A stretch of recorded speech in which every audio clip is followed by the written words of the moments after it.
Let's talk about ejection problems. That's usually how people with ARs start getting into gas tuning is they'll have problems with ejection or maybe feeding or maybe it'll double feed or uh, case will get stuck in the ejection port or it'll bounce out and back in there and just any number of problems. And that can happen if you change something in the system. You change the buffer spring or weight, or the biggest and most common change is they throw one of those things on the end of the barrel, and that pretty much changes everything, and you have to retune. But when I first, after I rebarreled this rifle, the very first time I shot it, I was trying to do some initial gas tuning, and I was definitely running into some problems. So your typical gas tuning, what you would do is adjustable gas block, you turn it all the way closed or almost closed, and then you take a magazine, you put one round in, put it in there, you fire that one round, and when you do, the bolt should stop on the bolt catch and stay there, so it won't come back forward on the empty magazine.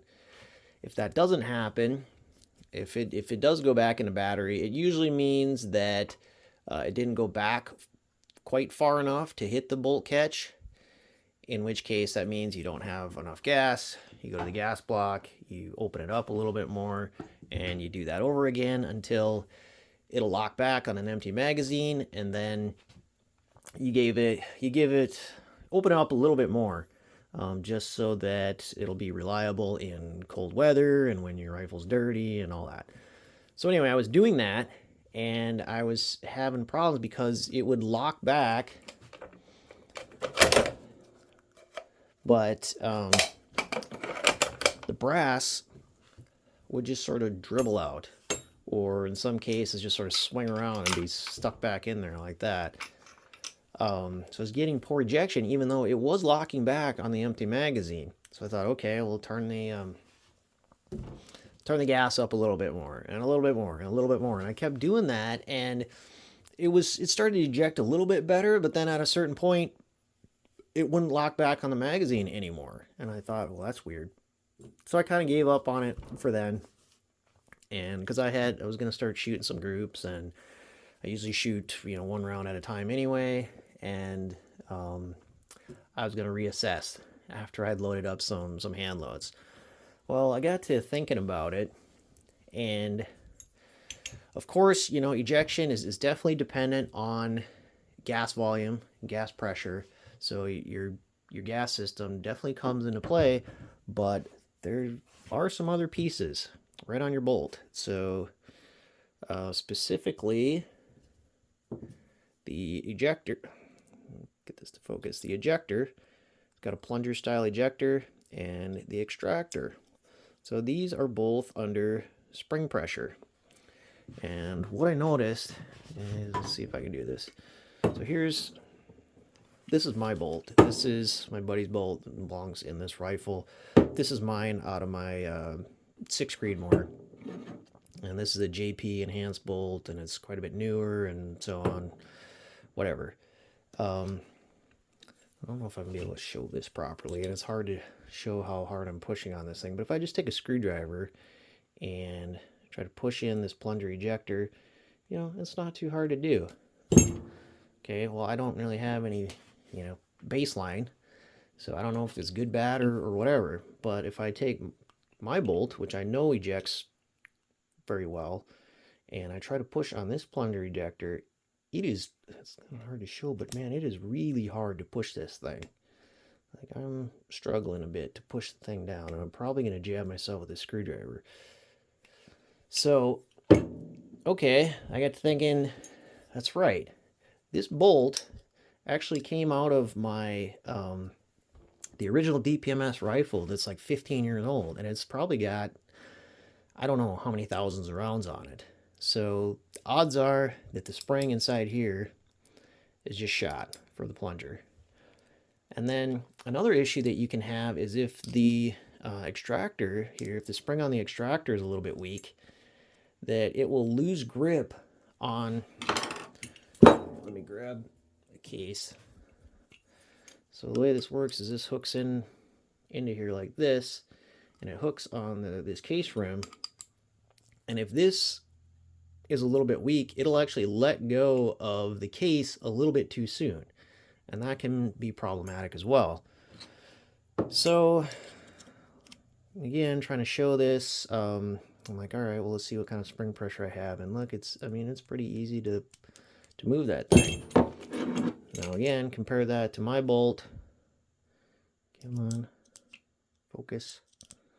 And I can move it. It's definitely harder. This is probably twice as hard to move, roughly. I don't have any way of measuring this, obviously. But the plunger ejector is probably 3 times harder to push this thing down than it is on this bolt. So I think both of the springs in here are probably shot. So I'm going to replace those. I've already ordered the replacements, and I'll show you, hopefully. We're going to take a look at how you actually do that. So first, of course, we got to take the bolt out of the bolt carrier. That's simple.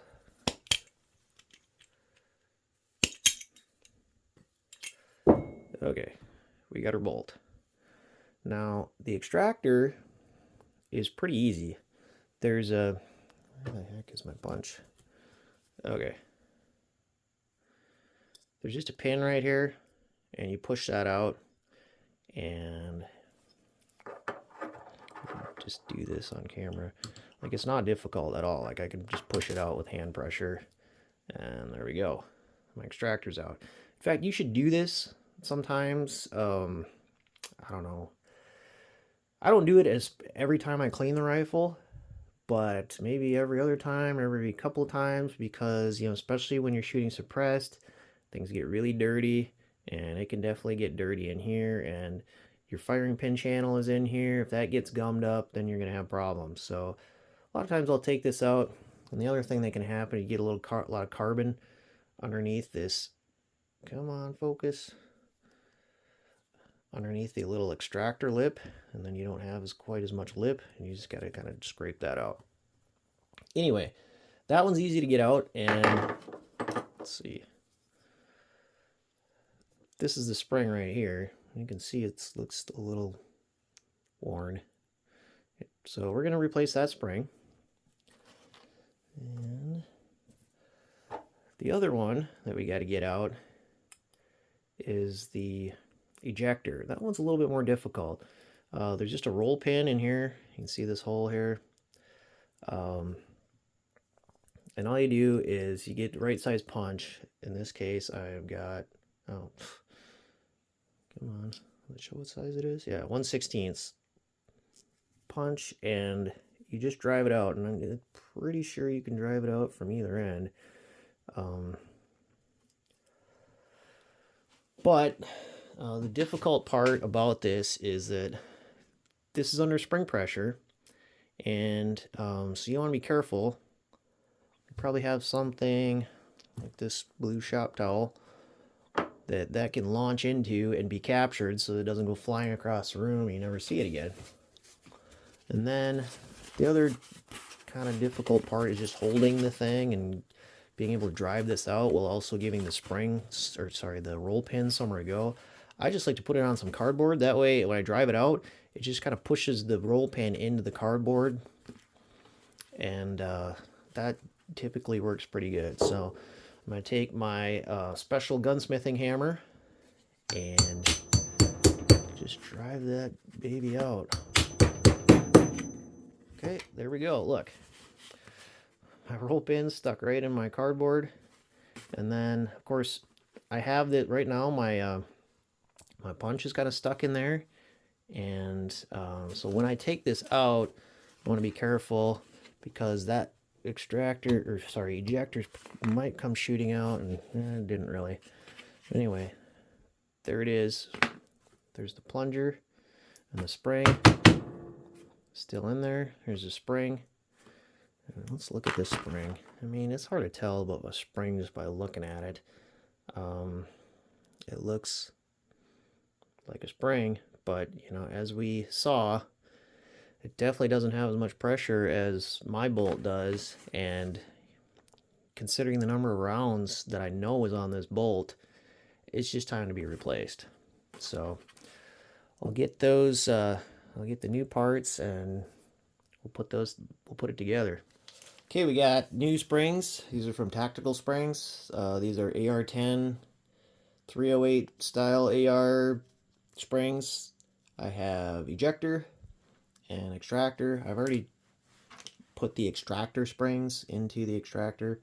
So there's two springs. There's a little one and a bigger one, and the little one just fits inside the bigger one, and then the bigger one you have to sort of use the pliers to seat down into the extractor, and it should be in there pretty good.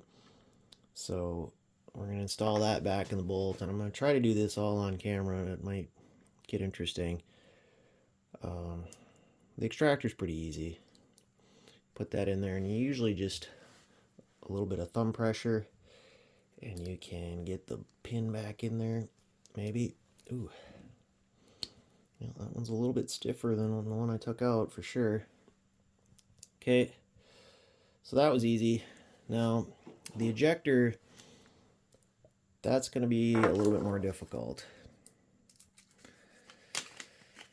So first off, I'm just going to take a little bit of this stuff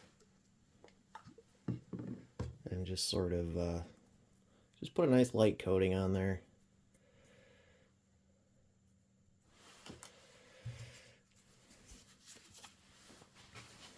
And then I want to take my pin and get it started, so I'm not messing with that while it's under pressure.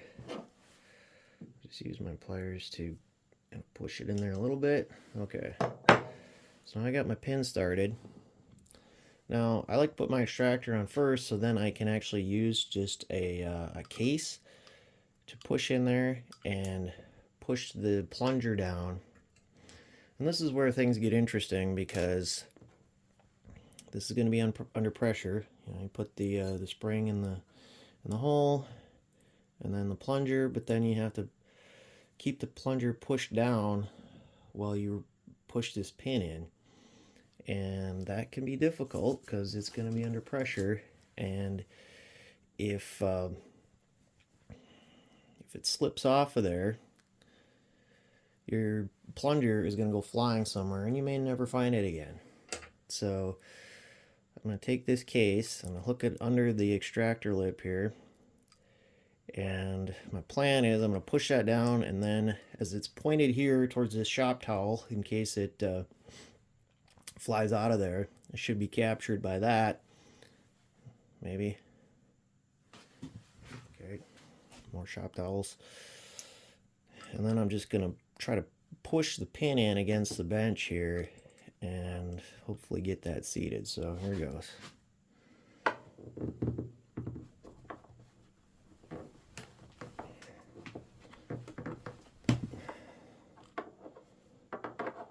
we go. It's in there. The pin's holding it. Obviously it has to go in there a little bit further. So of course I don't have a hammer ready.